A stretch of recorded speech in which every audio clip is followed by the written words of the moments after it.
Truck کے نیچے آ کے مرو گے, بجلی کے جھٹکے سے مرو گے, ہارٹ اٹیک ہوگا, گردے فیل ہو جائیں گے, ڈائلسس پہ آ جاؤ گے, شوگر لیول ہائی ہوگا, بینائی چلی گئی, خدا نہ خواستہ فالج ہو گیا, ریڑھ کی ہڈی میں کوئی مسئلہ خراب ہو گیا, کوئی ہڈیوں کا کینسر ہو گیا, بلڈ کینسر ہو گیا, کیا تڑپ تڑپ کے مرو گے, تمیز سے مرو گے, کیسے مرو گے, اتنی ڈینجر مستقبل ہے جس کا پتہ ہی نہیں کہ ہونے والا کیا ہے. اور یہ خوشی منا رہا ہے, میں 69 سال کا ہو گیا الحمدللہ, کیونکہ یہ برتھ ڈے کی تو کوئی انتہا نہیں ہے, یہ 99 سال کے بڈھے بھی منا رہے ہیں. اور بھائی یہ گوروں سے آئی ہوئی چیزیں, ان کے کوئی کسی عمل کی لاجک نہیں ہوتی, وہ صرف دنیا میں چیزوں کے ایجادات کرنے میں تیز ہیں. لائف سٹائل, زندگی کیسے گزارنی ہے, یہ ان کو نہیں پتا, کیونکہ یہ اللہ اس کے رسول نے ہمیں بتایا, ان کو تھوڑی بتائیے.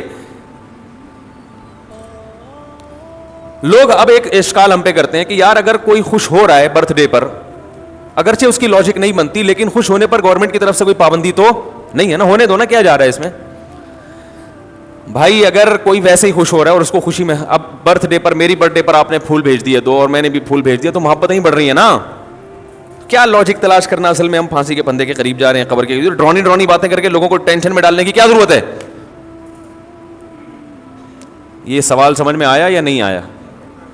بھائی خوش ہونے کے لیے کوئی ریزن چاہیے کیا؟ ہونے تو خون ہی بڑھ رہا ہے نا, پہلے ہی اتنی ٹینشن ہے. اگر کوئی اس بات پہ خوش ہو گیا کہ آج میری تاریخ پیدائش ہے, ہاں آج میں دنیا میں آیا تھا, خوش ہو جاؤ, تو اب اس کو اتنی گہرائی میں جا کے غور کرے کہ ایکچولی میں تو موت کے قریب ہو گیا, 2 سال رہ گئے, 4 سال رہ گئے, ایسی ڈرونی باتیں کر کے ایک پریشان کرنے کی, اگرچہ وہ حقیقی باتیں ہیں لیکن ہر حقیقت ہائی لائٹ کرنے کی نہیں ہوتی. ایک آدمی کینسر کا مریض ہے, ڈاکٹر نے کہہ دیا کہ 1 ہفتے بعد انتقال ہو جائے گا, تو آپ مریض کو جا کے تھوڑی بتائیں گے 1 ہفتے بعد مر جائے گا.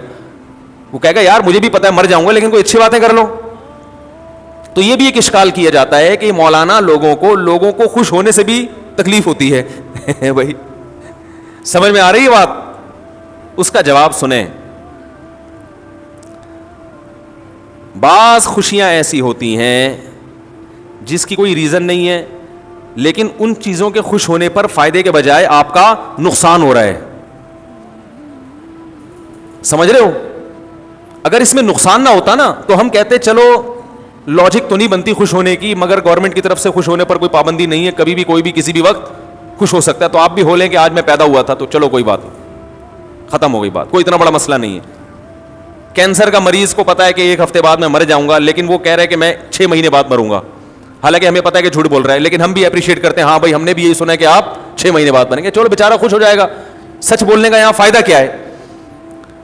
یہاں تو بلا وجہ خوش ہونے کی حکمت ہے, مریض کو تسلی دینے کا حکم ہے. مرنے والا بھی ہو تو آپ تسلی دیں گے کہ نہیں مرے گا انشاءاللہ بھائی, زندگی موت اللہ کے ہاتھ میں, ہو سکتا ہے بچ جائے, کیونکہ یہاں فائدہ ہے. کہ ٹینشن میں اتنے دن زندہ رہ کے کیا کرے گا وہ. حتیٰ کہ نبی صلی اللہ علیہ وسلم نے فرمایا جس کی موت کا وقت ہو اسے امیدیں دلاؤ, امیدیں. خود بھی حکم ہے کہ امیدیں سوچو, اپنے گناہ کو اس وقت کیا سوچو کہ اللہ کی رحمت کو, کہ اللہ بخشش کرے گا, کیونکہ اب عمل کا دروازہ تو بند, اب جہنم کے خوف سے فائدہ کیا ہوگا. بھائی جوان تھا, اللہ کے خوف سے ڈرتا, گناہ چھوڑ دیتا نا, خوف کا فائدہ تھا. اب مرتے ہوئے آدمی کو خوف کا کوئی فائدہ نہیں ہے, گناہ تو ویسے ہی چھوٹ گئے اس کے, اب بلا وجہ ڈرے گا جہنم سے, تو کیا فائدہ اس کا. وہ تو جہاں جانا ہے وہ تو اللہ لے کے جائے گا. اب تھوڑے دن رہ گئے, اس میں امیدیں دلانی چاہیے اس کو. بھائی آپ نے بڑے اچھے اعمال بھی کیے ہیں, ہمیں پتہ ہے آپ بچپن میں گھنٹیاں بجا کے بھاگتے تھے, لیکن سوری بھی کر لیا کرتے تھے, ٹھیک ہے نا. ہمیں پتہ ہے آپ محلے کے بہت بڑے چور تھے, چپل چرایا کرتے تھے, کوئی بات نہیں, لوگ تو پتہ نہیں کیا کیا چرا رہے ہیں, پورا اربوں ڈالر چرا کے بھاگ گئے, آپ تو صرف چپل چرایا کرتے تھے. اب یہی تسلیاں اس زمانے میں دی جا سکتی ہیں, اتنا نیک تو کوئی یہی نہیں کہ کچھ کرتا ہی نہ ہونا. تو اس قسم کی تسلیاں اس کو دی جائیں گی, یار چپل چرائے ہیں نا, کسی کا دل تو نہیں دکھایا. سمجھ رہے ہیں؟ تو تسلی, یہاں فائدہ ہے تسلی کا, اور تسلی نہ خوش نہ ہونے میں کوئی فائدہ نہیں ہے, نقصان ہی نقصان. برتھ ڈے پر خوش ہونے میں ایک نقصان ہے. شریعت آپ کا جو مزاج بنانا چاہتی ہے, آپ اس مزاج کے خلاف چل رہے ہو. شریعت کہتی ہے جیسے جیسے عمر زیادہ ہو, موت کو یاد کر کے اعمال کی اصلاح کی کوشش کرو. ہو رہی ہے عمر مثل برف کم, چپکے چپکے رفتہ رفتہ دم بدم. نظر سوئے دنیا, قدم سوئے مرقد. قدم تیرے سوئے مرقد ہیں, قدم مرقد کہتے ہیں قبر کو. قدم تیرے قبر کے روز بروز قریب جا رہے ہیں, اور نظر دنیا کی طرف, پیچھے مڑ کے دیکھ رہا ہے, کھائی میں گرے گا. جدھر جا رہا ہے اس کی تیاری کر, جب آپ برتھ ڈے مناتے ہیں تو یہ کانسیپٹ آپ کا نہیں ہوتا, آپ موت کو بھول رہے ہوتے ہیں, آخرت کی تیاری سے غافل ہو رہے ہوتے ہیں. تو یہ خوشی ایسی خوشی ہے جو آپ کو آخرت کے قریب کرنے کے بجائے آخرت سے دور کر رہی ہوتی ہے. تو نہ صرف یہ کہ اس کی کوئی لاجک نہیں ہے, بے تکی خوشی ہے, مصنوعی طریقے سے منائی جاتی ہے جس کا کوئی تک نہیں بن رہا ہوتا, اور اس کا فائدہ بھی نہیں ہے, فائدے کے بجائے نقصان ہے.